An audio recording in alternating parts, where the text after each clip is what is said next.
అలాంటి అమ్మవారి అనుగ్రహం కలగాలి అంటే ఉమ్. నవరాత్రుల్లో మూలా నక్షత్రం అమ్మవారి జన్మ నక్షత్రం ఎస్, అవును. 8వ రోజు ఉమ్. ఇక్కడ మూలా నక్షత్రంలో ఇద్దరు పుట్టారు. ఉమ్. సరస్వతి అమ్మవారు, యమధర్మరాజు ఉమ్. ఇద్దరూ పుట్టారు మూలా నక్షత్రంలోనే. ఆయన ధర్మరాజు, ఎస్. ఈవిడ సరస్వతి, జ్ఞానాన్ని ఇచ్చేటువంటి అమ్మవారు. అవును. ఈ మూలా నక్షత్రం రోజున ఎవరైతే పిల్లలకు అక్షరాభ్యాసాలు చేయిస్తారో ఉమ్.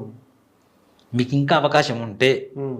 ఓం ఐం హ్రీం శ్రీం ఉమ్. అనే బీజాక్షరాన్ని మీ పిల్లలకి దర్భపుల్లో తీసుకొని సరస్వతి అమ్మవారి బీజాక్షరాలని నాలుక మీద రాయండి. ఓకే, మనమే రాయొచ్చు అంటారా? మనమేనా రాయొచ్చు. ఉమ్. ఇంకా అవకాశం ఉంటే ఎవరైనా మంచి పురోహితుడు, బ్రాహ్మడు, నిత్యం సంధ్యావందనం చేసుకునేటువంటి బ్రాహ్మడు, లేదు తల్లి రాయొచ్చు. తల్లి ఎప్పుడు కూడా బిడ్డల శ్రేయస్సు కోరుకుంటుంది. అంతే కదా మరి. అవునా?